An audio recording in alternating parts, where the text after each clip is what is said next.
नमस्कार, मैं शालिनी और आप देख रहे हैं आंचलिक खबर। आई बढ़ते हैं आज की बड़ी खबर की ओर। नागपुर में हिंसा का तांडव, औरंगजेब की कब्र से उठी चिंगारी ने शहर को जलाया। नागपुर में कर्फ्यू, हिंसा के बाद सन्नाटा और डर का माहौल। अफवाहों ने भड़काई आग, पवित्र पुस्तक जलाने की अफवाह से मचा हड़कंप। दंगाइयों का तांडव, पत्थरबाजी, आगजनी और चीख पुकार का मंजर। नागपुर में भारी पुलिस बल की तैनाती, क्यूआरटी और एसआरपीएफ सक्रिय, राजनीतिक बयानबाजी का दौर। भाजपा ने बताया कि साजिश, विपक्ष ने उठाए सवाल, नागपुर में शांति की अपील, धार्मिक नेताओं ने संयम बरतने का किया आग्रह। महाराष्ट्र के नागपुर शहर में उस वक्त हाहाकार मच गया जब औरंगजेब की कब्र को लेकर शुरू हुआ विवाद हिंसा का रूप ले बैठा। सोमवार की शाम को नागपुर के मध्य क्षेत्र में पवित्र पुस्तक जलाने की अफवाह से शहर को ज्वालामुखी बना दिया। देखते ही देखते पत्थरबाजी शुरू हो गई और दंगाई भीड़ ने पुलिस पर हमला कर दिया। सड़कें रणभूमि बन गई और 4 गाड़ियों को आग के हवाले कर दिया। 2 दर्जन से अधिक गाड़ियों में तोड़फोड़ मचाई गई और दंगाइयों ने 2 पोकलैंड मशीनों का भी आग के हवाले कर दिया।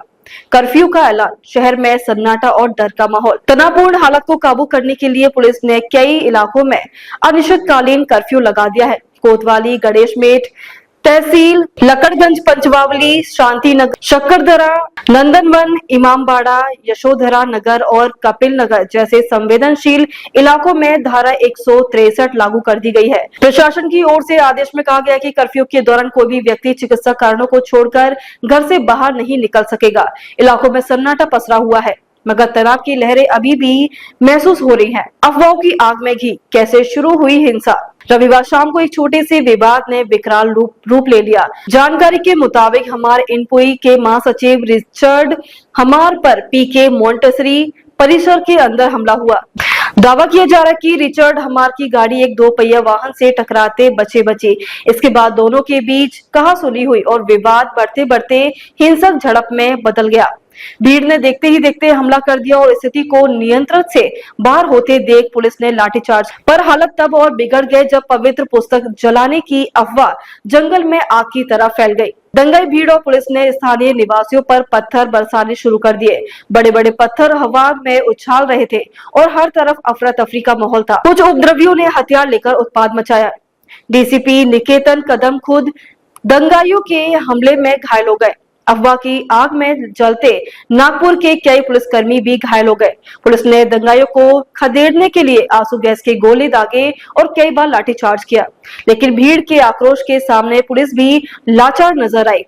भारी पुलिस बल की तैनाती, स्थिति को नियंत्रण में लाने के लिए क्विक रिस्पॉन्स टीम, दंगा नियंत्रण पुलिस और एसआरपीएफ की तैनाती की गई।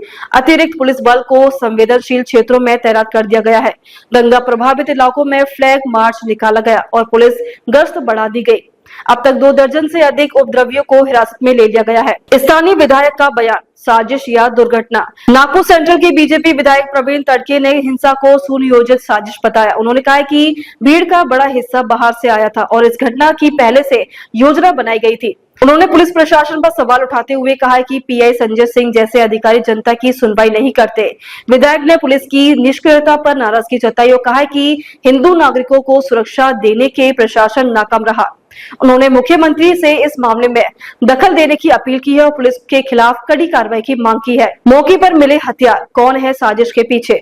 हिंसा के दौरान सुरक्षा बलों ने तलाशी अभियान चलाया और बड़ी मात्रा में हथियार बरामद किए।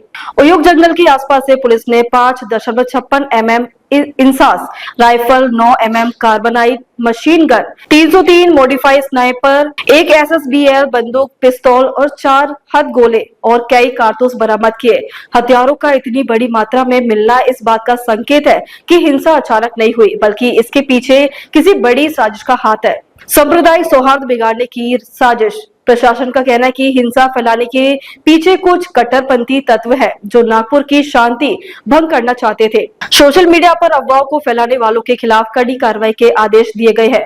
पुलिस प्रशासन ने धार्मिक नेताओं से शांति और संयम बनाए रखने की अपील की है। सभी धार्मिक संगठनों को मिलकर इस कठिन समय में समाज को एकजुट रखने का संदेश दिया गया है।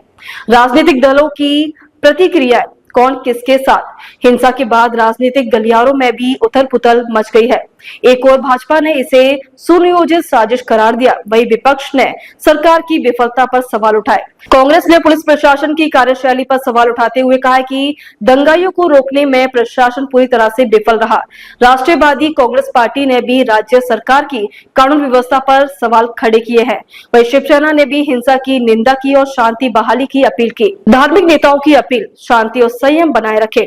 धार्मिक नेताओं ने नागपुर की जनता से संयम बरतने और अफवाहों पर ध्यान न देने की अपील की है। उन्होंने कहा कि किसी भी तरह की उकसावे वाली बातों से दूर रहे और कानून का पालन करे।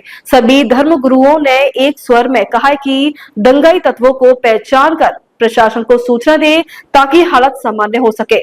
नागपुर के जख्म और शांति की आस। नागपुर के जख्म और शांति की आस। नागपुर में औरंगजेब की कब्र विवाद ने शहर को हिंसा की आग में झोंक दिया। पवित्र पुस्तक जलाने की अफवाह ने हजारों जिंदगियों को खतरे में डाल दिया।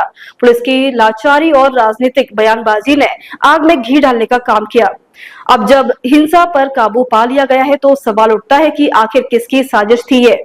क्या नागपुर की शांति को जानबूझकर भंग किया गया या प्रशासनिक चूक के कारण हालत बिगड़े?